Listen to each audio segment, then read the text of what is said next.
사무엘하 24장 1절에서 2절 우리 함께 읽도록 합니다. 여호와께서 다시 이스라엘을 향하여 진노하사 그들을 치시려고 다윗을 격동시키사 가서 이스라엘과 유다의 인구를 조사하라 하신지라. 이에 왕이 그 곁에 있는 군사령관 요압에게 이르되 너는 이스라엘 모든 지파 가운데로 다니며 이제 단에서부터 부엘세바까지 인구를 조사하여 백성의 수를 내게 보고하라 하니. 아멘. 이제 드디어 사무엘하 마지막 장에 이르게 됩니다. 우리 지난 시간에는 다윗의 새 용사를 보면서 결국 하나님이 이스라엘 민족을 강성하게 하는 것은 다윗의 위대함도 있지만 다윗을 위하여 또 나라를 위하여 목숨 걸고 싸웠던 충성된 용사들이 많이 있음을 우리가 보게 됩니다. 결국 교회가 강성하게 세워지는 것은 많은 교회를 향한 헌신자들과 기도자들을 통해 세워진다는 것을 우리가 보게 되죠.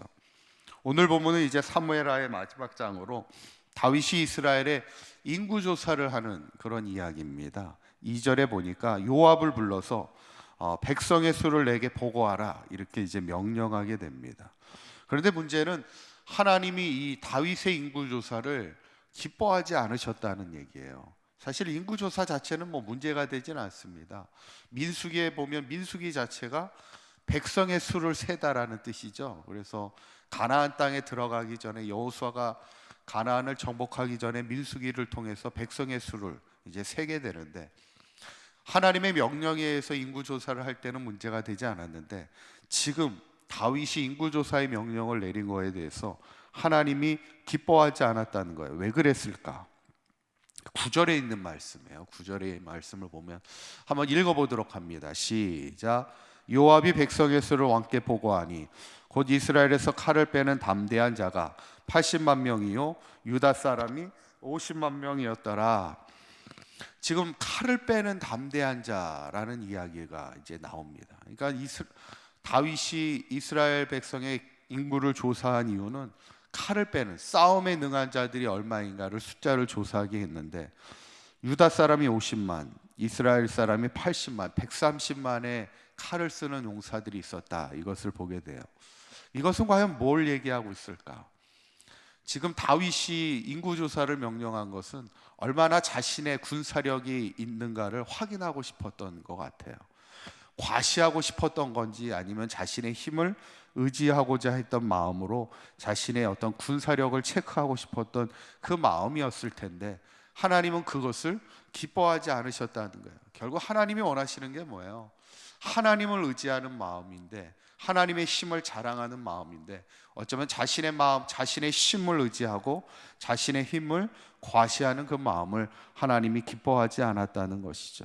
그런데 문제는 이 일로 인해서 이 오늘 사무엘하의 이 마지막에 하나님의 큰 심판이 임하게 된다는 거예요. 그런데 재미있는 것은 하나님이 딱 심판을 주시는 게 아니라 다윗에게 그 심판을 고르라는 거예요. 세 가지 심판 중에 하나를 고르라는 겁니다. 참 쉬운 일은 아니죠. 13절에 하나님이 선지자 갓을 통해 다윗에게 뭐라고 얘기하냐면 한번 13절 읽어보시죠. 시작. 갓이 다윗에게 이르되 아뢰어 이르되 왕의 땅에 7년 기근이 있을 것이니까 혹은 왕이 왕의 원수에게 쫓겨 석 달 동안 그들 앞에서 도망하실 거니까 혹은 왕의 땅에 사흘 동안 전염병이 있을 것이니까 왕은 생각하여 보고 나를 보내신 이에 무엇을 대답하게 하소서 하는지라. 세 가지 재앙 중에 하나를 택하라는 거예요. 하나는 7년 기근, 7년 동안 땅에 기근이 드는 것이고 또 하나는 당신이 또 지난 날처럼 원수의 손에 석 달 동안을 도망 다니는 그런 두 번째 재앙이 있고 세 번째가 사흘 동안 땅에 전염병이 있게 한다는 그것인데 다윗이 어떤 선택을 하게 됩니까? 결국 가장 시간적으로 짧은 게 뭐냐면 이제 사흘 동안 전염병이 나는 거잖아요. 그래서 다윗이 결국 사흘 동안의 전염병에 대한 선택을 하게 돼요. 그때 결국 어떻게 되냐면 이스라엘 땅에 7만 명이 죽는 엄청난 일이 일어나게 돼요.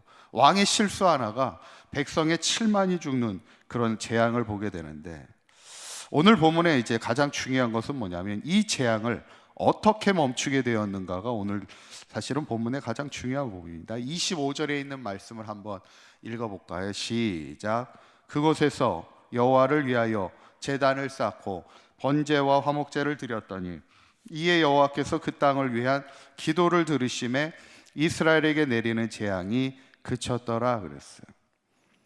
이 재앙을 멈추기 위해서 다윗이 어떤 행동을 하냐면 그곳에서, 이 그곳이라는 말은 어디냐면 땅을 하나 사게 됩니다. 아리우나의 타작마당을 하나 사게 돼요.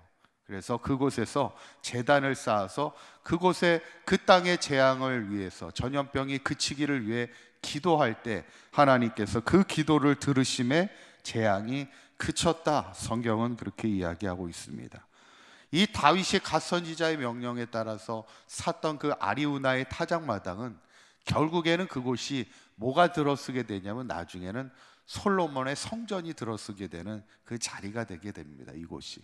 그러니까 결국 재앙을 그치게 했던 그 기도의 자리가 결국 하나님의 성전이 세워지는 그곳이 되게 되는데, 결국 그 재앙이 멈추어지게 되는 7만 명이 죽게 되면서 그 재앙이 멈춰지게 되는 이유는 그곳에서 제단을 쌓고 하나님 앞에 번제와 화목제를 드리면서 하나님께 기도할 때 그 기도를 들으시며 하나님이 그 재앙을 멈춰주셨다라는 그 이야기를, 우리가 지금 코로나로 많은 힘들고 어려운 시절을 우리가 보내고 있는데 결국 우리가 해야 될 것이 뭔가? 결국 우리가 하나님의 성전에 나와서 이 땅의 모든 재앙이 멈추기를, 전염병이 멈추기를 우리가 기도하는 자의 삶을 살아야 되지 않겠는가?